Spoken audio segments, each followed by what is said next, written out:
नमस्कार। राजस्थान लोकसभा चुनाव को लेकर इस वक्त बड़ी खबर आ रही है, यानी 12 लोकसभा सीट पर कौन प्रत्याशी हार रहा है और कौन प्रत्याशी टक्कर में कांटे की टक्कर बताई जा रही है। फरोदी सट्टा बाजार के अनुसार जानेंगे राजस्थान की 12 लोकसभा सीटों पर क्या रहा गणित। कांग्रेस के यानी 6 सीटों पर मजबूत तो भाजपा 4 सीटों पर कमजोर मान रही है। राजस्थान में पहले चरण की 12 लोकसभा सीटों के मतदान के बाद भाजपा कांग्रेस दोनों वोट प्रतिशत को लेकर गुणा भाग में जुटी। वहीं इसी बीच फरोदी सट्टा बाजार ने भी अनुमान लगाया, राजस्थान में पहले चरण के मतदान के बाद भाजपा कांग्रेस नेता वोट प्रतिशत को लेकर यानी आंकड़े में जुटे। मतदान में गिरावट से कांग्रेस इस चरण की आधी सीटों को लेकर उत्साह का मोल दिख रहा है। वहीं भाजपा नेता 4 से 5 सीटों को लेकर कुछ चिंतित नजर जरूर आ रही है। साथ ही दलों के शुरुआत कर लेते हैं हम पहले अलवर लोकसभा सीट। तो यहाँ बीजेपी से भूपेंद्र यादव, कांग्रेस से ललित यादव है। यहाँ पर एक जातीय कांग्रेस और बीजेपी से कैंडिडेट है। तो यहाँ पर भाजपा अच्छा खासा अपना यानी उम्मीद लगाए बैठी है और यहाँ पर भूपेंद्र यादव का पलड़ा भारी रहता हुआ नजर आ रहा है। वहीं अगली लोकसभा सीट की बात करें तो दौसा लोकसभा सीटों की बात करें तो यहाँ पर है कड़ी टक्कर में फंसी हुई है। जैसा कि मुरलीलाल मीणा कांग्रेस से, बीजेपी से कन्हैया लाल मीणा, यहाँ पर भाजपा व कांग्रेस के बीच बड़ी कांटे की टक्कर बताई जा रही है। यहाँ जीत का मार्जिन है कमजोर रह सकता है, कम मार्जिन से यहाँ पर जीत और हार होने की संभावना है। दौसा लोकसभा सीट से क्योंकि एक ही दोनों जातीय समीकरण बैठ रहा है, कन्हैया लाल मीणा और मुरलीलाल मीणा दोनों जातीय फैक्टर कांग्रेस व बीजेपी ने साधा है, तो यहाँ पर कांटे की टक्कर बताई जा रही है। वहीं करौली व धौलपुर लोकसभा सीट की बात करें तो बीजेपी से उम्मीदवार इंदु देवी जाटव, साथ ही कांग्रेस से उम्मीदवार और भजनलाल जाटव, यहाँ पर भी जातीय का यानी कहीं न कहीं क्षेत्रवाद में देखने को मिला। इस वजह से यानी करौली व धौलपुर में भी यहाँ पर भाजपा और कांग्रेस के बीच कड़ी टक्कर रहने की उम्मीद है। यहाँ पर भी टक्कर मानकर चल रही है पार्टी। जैसा कि आपको बताया, मतदान प्रतिशत ने यहाँ पर कहीं न कहीं भाजपा की चिंता बढ़ाई है क्योंकि मतदान में भारी गिरावट रही, जिसे यहाँ पर कांग्रेस को फायदा होता हुआ बनती हुई दिखाई दे रही है। दोनों सीट कम मार्जिन से ही जीत पा सकती है। इसी के अलावा भरतपुर लोकसभा सीट की बात करें तो यहाँ भाजपा भी प्रत्याशी कड़ी टक्कर में फंस गई है। ये सीट पार्टी ने सबसे कमजोर मानी है। बीजेपी से उम्मीदवार रामस्वरूप कोहली, कांग्रेस से उम्मीदवार संजना जाटव है। यहाँ पर भाजपा को भी बड़ी टक्कर का सामना करना पड़ सकता है।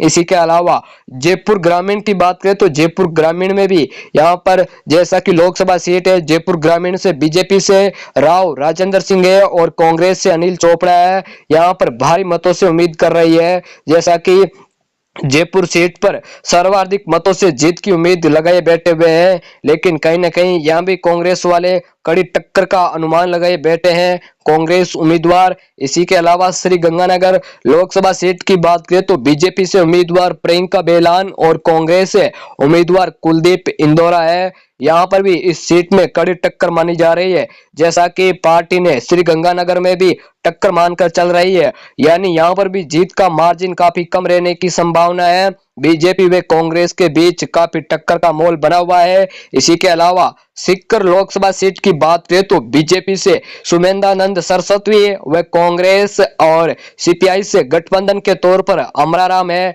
यहाँ पर भी कहीं न कहीं भाजपा की चिंता बढ़ाई गई है। जैसा कि सीकर लोकसभा सीट पर भाजपा प्रत्याशी कड़ी टक्कर में फंस गई है। ये सीट पार्टी ने सबसे कमजोर भी मानी हुई है क्योंकि यहाँ पर गठबंधन कांग्रेस और सीपीआई के बीच है, तो कहीं न कहीं अमराराम सुमेनानंद को कड़ी टक्कर देने में कामयाब रह सकते हैं।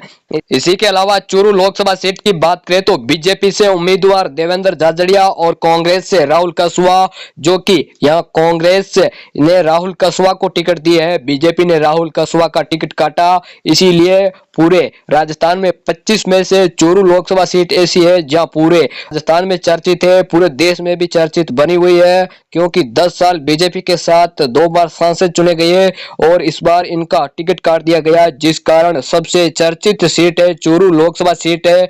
यहाँ पर है जैसा कि टक्कर मानकर चल रही है, लेकिन पार्टी को उम्मीद ये भी है कि दोनों सीट कम मार्जिन से ही जीत पा सकती है चूरू लोकसभा सीट देवेंद्र झाझड़िया को राहुल कुशवाहा काफी भयंकर टक्कर दे रहे हैं। इसी के अलावा नागौर लोकसभा सीट की बात करें तो ये भी सीट काफी चर्चा में है, क्योंकि पिछली बार ज्योति मिर्धा कांग्रेस से उम्मीदवार थी 2019 में, लेकिन इस बार दल बदल गया और बीजेपी से उम्मीदवार ज्योति मिर्धा वे कांग्रेस आरएलपी का गठबंधन नागौर से उम्मीदवार संयुक्त प्रत्याशी हनुमान बेनीवाल पिछली बार 2019 में यानी बीजेपी के साथ एनडीए में गठबंधन किया था, लेकिन इस बार इंडिया अलायंस के साथ हनुमान बेनीवाल ने गठबंधन किया।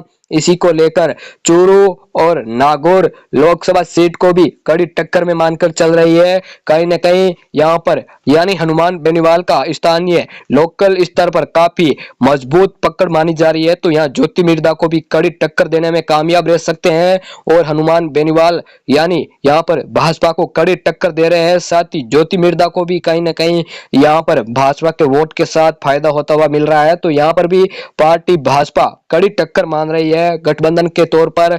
वही झुंझुनू लोकसभा सीट की बात करें तो बीजेपी से उम्मीदवार शुभकरण चौधरी और कांग्रेस से बजेंद्र ओला और ओला परिवार झुंझुनू में दबदबा रहा काफी लंबे टाइम से।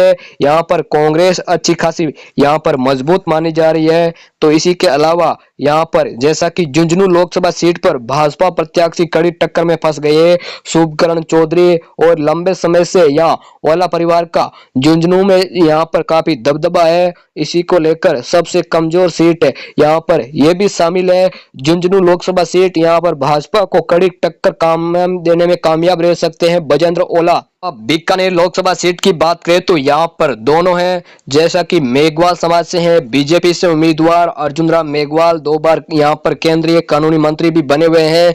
बीजेपी से उम्मीदवार अर्जुन राम मेघवाल कांग्रेस से और नए उम्मीदवार गोविंद राम मेघवाल को टिकट मिला है। जैसा कि आपको बता दें बीकानेर सीट पर यानी भारी मतों से जीत की उम्मीद लगाई बैठी है बीजेपी, तो कहीं ना कहीं ये सीट कांग्रेस के लिए नुकसानदायक साबित हो सकती है। यहाँ पर यानी भाजपा को अच्छी खासी लीड मिलने की उम्मीद है। बीकानेर लोकसभा सीट से अर्जुन राम मेघवाल अच्छी खासी भारी मतों से बढ़त बढ़ा सकते हैं, लेकिन नतीजे 4 जून को आएंगे, उस दौरान पता चल ही जाएगा।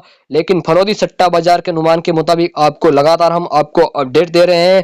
अब बात करें लास्ट एंड फास्ट जयपुर शहर लोकसभा सीट, तो बीजेपी से उम्मीदवार मंजू शर्मा और कांग्रेस से उम्मीदवार प्रताप सिंह खचरियावास यहाँ की बात करें तो जयपुर शहर भी मंजू शर्मा भारी मतों से जीत की उम्मीद कर रहे हैं और बीजेपी को यह लग रहा है कि पार्टी को उम्मीद यह है दोनों सीट कम मार्जिन से ही सही लेकिन जीत पाएंगे। जैसा कि बीकानेर और जयपुर शहर सीट पर सर्वाधिक मतों से जीत उम्मीद लगाई बैठी हुए हैं बीजेपी और भाजपा को। जैसा कि जयपुर शहर बीकानेर ये 2 सीट ऐसी है जहां पर अच्छा खासा फायदा होता है और यहां पर यानी भाजपा बड़े अंतर से जीत दर्ज कर सकती है। यानी इन पहले चरण की 12 यानी लोकसभा सीटों से कुछ न कुछ कांग्रेस को भी फायदा मिल रहा है। पहले चरण के मतदान के बाद कांग्रेस प्रदेश के नेताओं में उत्साह का माहौल दिख रहा है। मतदान के बाद लगातार कांग्रेसी पहले चरण की 12 सीटों में आधी सीटों पर अपनी स्थिति मजबूत मानकर चल रहे। कांग्रेस वॉर रूम में लगातार लोकसभा क्षेत्र उनके विधानसभा बूथों पर हुए मतदान के आंकड़े जुटाए हुए हैं और कांग्रेस के रणनीतिकार जैसा कि दौसा, झुंझुनू, चूरू, सीकर, भरतपुर, श्रीगंगानगर लोकसभा क्षेत्र में अच्छी स्थिति होने का दावा कर रहे हैं। इसी के अलावा नागौर और करौली, धौलपुर, अलवर में सीधे कांटे का मुकाबला होने का दावा कर रहा है। कांग्रेसियों की माने तो मतदान प्रतिशत में गिरावट में अपने पक्ष में दिख रहा। वहीं भरतपुर के मेवात क्षेत्र में हुई बम्पर वोटिंग में पार्टी खुद के पक्ष में मानकर चल रही। कई जातियों के कॉम्बिनेशन को भी फायदे के रूप में देखा जा रहा है और फरोदी सट्टा बाजार के अनुमान के मुताबिक कहीं न कहीं यानी यहाँ पर कांग्रेस है जो 6 सीटों पर अच्छी पकड़ और काफी टक्कर में है।